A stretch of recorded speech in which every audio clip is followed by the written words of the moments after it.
Fala pessoal, nesse vídeo nós vamos dar uma olhada no último relatório gerencial do Kisu 11, fundo muito pedido aqui no canal, tá? É um FOF super interessante aí, base 10, que muita gente investe, tá? Então é um fundo bem conhecido aqui no mercado. Ele tem uma característica bem específica só dele, tá? Então é meio que uma exclusividade desse fundo. Fica aí até o final do vídeo que eu tenho certeza que isso aqui vai agregar muito conhecimento para você, tá bom?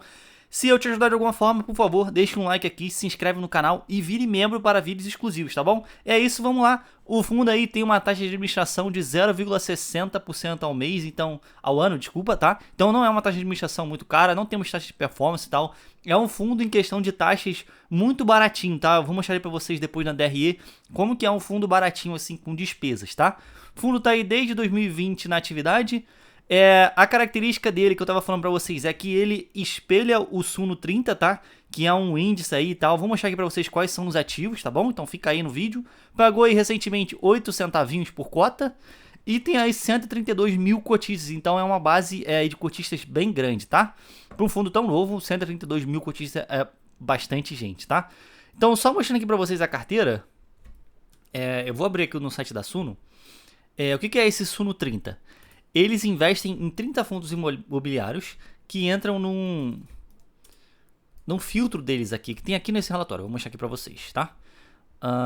Então aqui, esses são os critérios para entrar nesse fundo 30, que é o índice que esse fundo aqui, esse FOF, replica, tá? Então o fundo tem que fazer parte da composição do IFIX, ou seja, o fundo tem que estar no IFIX, o fundo não pode ser um fundo de fundo, então não pode ser um FOF, o fundo não pode ser um monativo, né? Então tira aí COC, FVPQ, Parque Dom Pedro, etc. Tá? Um monte de fundo imobiliário aí monativo não pode entrar, e o fundo precisa ter um dividend yield maior que zero nos últimos 12 meses, ou seja, ele precisa ter distribuído dividendos aí, pelo menos nos últimos 12 meses, tá? Então é um critério assim, meio que justo, né, de fundos que podem entrar aqui na carteira desse fundo, tá? Então basicamente, o que esse fundo faz aqui, ele replica essa carteira aqui da Suno, ó. Tá vendo? Então tem KNIB, KNCR, HGLG, KNRI, XPML, XPLG, etc, RBRE, VCJR. Só fundo legal, tá, pessoal? Não tem nenhum fundo aqui que você fala, nossa, o que tá acontecendo e tal. Só fundo legal, só fundo interessante, tá? Ele bota aqui os segmentos e tal. E é uma carteira toda equilibradinha, tá vendo? Todos os fundos têm 3,33% da posição. E o que o Kisu faz? Ele tenta replicar essa carteira de uma forma que ele consiga comprar os ativos dessa carteira aqui quando estiverem baratos, né? Ele tenta pelo menos ter todos os ativos aqui, mas ele tenta comprar, esse mês, eu vou colocar o que ele vai comprar mais, o ativo que está mais barato aqui nessa lista, ele vai lá e compra, porque o que a gestão julga, né, ser o ativo mais barato, ele vai lá e compra, aí no mês que vem, esse mesmo ativo não vai estar mais tão barato, vai estar outro ativo, ele vai lá e compra tal, aqui ele vê que um ativo já meio que subiu uma posição muito grande aqui na carteira, já ficou, sei lá, 5, 6% do PL. O que ele faz? Eles vão lá e vendem, porque a cota também já deve estar mais cara, etc. Então eles meio que, o Kisu meio que trabalha nessa gestão assim de meio que manter os ativos numa concentração parecida com essa aqui que tem aqui no Suno 30, mas que eles consigam ter um ganho de capital também com venda de cotas, etc, tá? Então é uma pegada mais ou menos essa. Lembrando, se você não gosta desse índice aqui, cara, não tem como você investir nesse fundo, tá? Mas eu deixo aqui pra vocês, é um índice interessante, tem fundos interessantes, fundos legais aqui, tá? Não sei se seguir um índice no FOF é a melhor estratégia do mundo, tá? Mas é um fundo assim que vale a pena pensar, tá? Então, voltando aqui pro relatório, estamos aí com uma liquidez de 932 mil reais por dia, tá? Então, já chegando aí no 1 milhão, eu sempre digo aqui pra vocês que liquidez de fundo legal é de 1 milhão pra cima. Então, cara, quando chega aí 932 mil reais pra um fundo base 10, você já consegue entrar e sair dele tranquilamente, sem estresse, tá? Então, tá de boa aqui, tá? Aqui ele mostra o desempenho no número de cotistas, tá? Então, eu nunca tinha visto um gráfico como esse em fundo imobiliário, tá? Ele mostra aqui quantos cotistas nós temos por estado brasileiro. Olha que informação interessante, cara. 44 mil cotistas em São Paulo, né? E tem 13 mil aqui no Rio de Janeiro. Aí 900 e pouco aqui, 900 e pouco aqui. Temos gente aqui no Acre, ó. Olha que interessante, cara. É bem interessante isso aqui. Eu nunca tinha visto um gráfico como esse, né? Então achei bem legal essa informação aqui. Eu acho que dá até pra gente ter uma noção também de qual estado investe mais e tal, né? Achei bem legal isso aqui. Então, 4.575 cidades, 132 mil cotistas. E aqui ele mostra mais ou menos um gráfico aqui com crescimento no número de cotistas. Aí, olha como cresceu, né?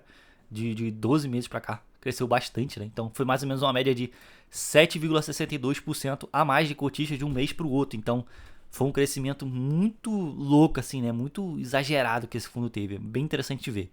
Aqui é a carteira do fundo, como eu disse para vocês, tem bastante coisa similar ao Suno 30, né? Então ele tenta seguir ali isso aqui. Tem algumas coisas que não tem lá, tem outras que tem, etc, tá? Aqui, esses que você tá vendo aqui, cadê? Ele participa de emissão, né? Então por isso que tem esse MXRF14 aqui, etc, tá? Então, olha lá, MXRF13 e tal. Então isso aqui tudo emissões que eles participaram. Aí depois quando eles veem que já passou muito, eles vão lá e vendem. Então, por exemplo, aqui o HGRU tá 4% da carteira. Mas quando eles montaram posição lá, talvez o HGRU tivesse com a cota bem mais barata. Quando a cota valorizou, acabou que passou aí, ficou 4% da carteira. Mas eles não vendem mesmo assim, porque eles acreditam que ainda vale a pena manter em carteira e tal. Então a gestão meio que gerencia isso aí, mas segue os fundos aqui desse Suno 30, tá? Então agora que vocês já entenderam isso aí, vamos deixar de falar disso aqui, tá? E vamos falar de outra coisa.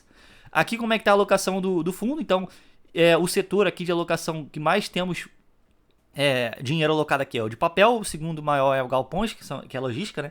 Shopping, aí depois vem híbrido, loja corporativa, banco e varejo, etc. E renda urbana, tá? Então são setores legais, os setores mais legais dos fundos imobiliários, sem dúvida, são as maiores posições dele, né? Papel, logístico, shopping, híbrido e isso, tá?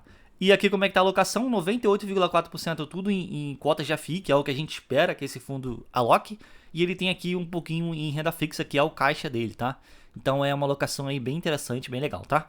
Aqui ele compara o índice do Suno 30, que é essa barra aqui laranja, quase um vermelho, né? A cinza é o IFIX, tá vendo? Então tá bem perto do Suno 30.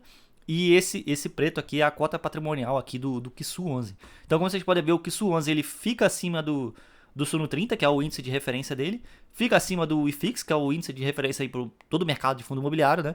E olha como é interessante como o Suno 30, mesmo com menos ativos, mas com uma seleção muito boa, meio que fica empatadão com o IFIX, ó, tá vendo? Ele fica empatado com o IFIX, ele ficou mais ou menos empatado com o IFIX no início, né? E depois, olha o que aconteceu. Ele começou a descolar um pouquinho, depois ele cola de novo e tal. Então é interessante ver como o IFIX tem uma porrada de fundo e o Suno 30 tem poucos fundos e mesmo assim eles conseguem ter rentabilidades bem parecidas, né? E com os giros de carteira que eu já disse pra vocês que o pessoal da Kisu faz aqui, eles conseguem ter um rendimento aí, um retorno acima do Suno 30 e do IFIX, tá? Então essa parte preta aqui, como vocês podem ver, tá sempre acima dos dois índices, né? Então, bem legal de ver isso aqui, bem legal de ver como é que a gestão tá trabalhando aqui nesse fundo, tá? Eu gostei aí do resultado, tá bom?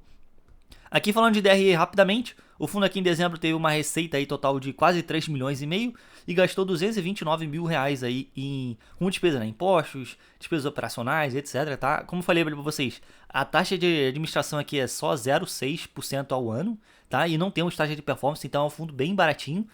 As despesas aqui representam 6% da receita total do fundo aqui nesse mês, né? Então, é uma receita bem baratinha. Já teve mês aqui que foi 187, 404 e tal. Então, muita coisa que eles têm que pagar aqui é tipo IR sobre ganho de capital de alguma cota que ele vendeu com lucro, tal. Então, corretagem, talvez que eles tenham que pagar alguma coisa e a taxa de administração é bem pequenininha, né? Então, é interessante ver como esse fundo aqui é baratinho pra caramba. Deve ser um dos FOFs aí mais baratos que temos, tá? Aqui como é que tá a composição do resultado nos últimos meses, né? Então, ele coloca aqui 2023 todinho, né?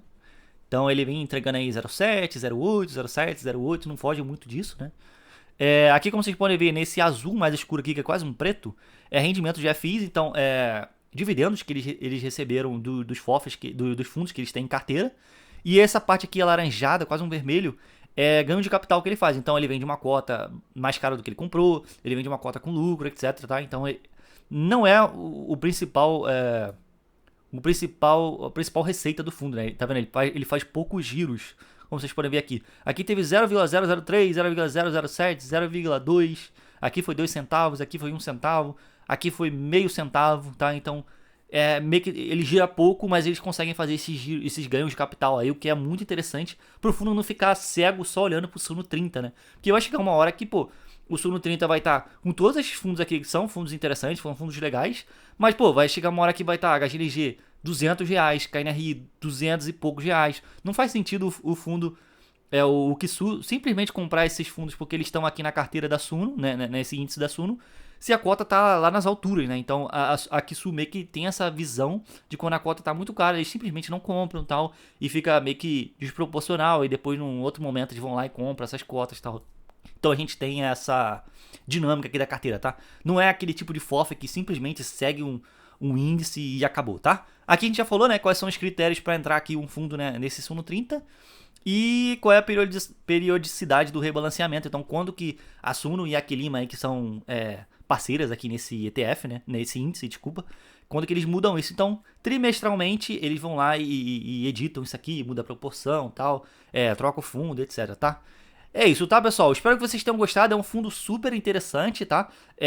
Você tem que gostar desse índice aí, desse Suno 30, mas como vocês viram aqui, o fundo não fica só cego nesse índice, né? Então, tem essa peculiaridade aí que vocês têm que ficar ligados. Tem gente que nem sabe disso, então eu espero que eu tenha ajudado vocês aí com alguma coisa. Se inscreve aí no canal, deixa um like e vire membro para ter vídeos exclusivos. A gente fala lá sobre a minha carteira, sobre algumas dicas que eu tenho pra vocês e várias outras coisas, tá bom? Dá uma olhada aí nos links na descrição do vídeo, tem meu Instagram, grupo do Telegram e etc. E é isso, tchau, tchau, até a próxima.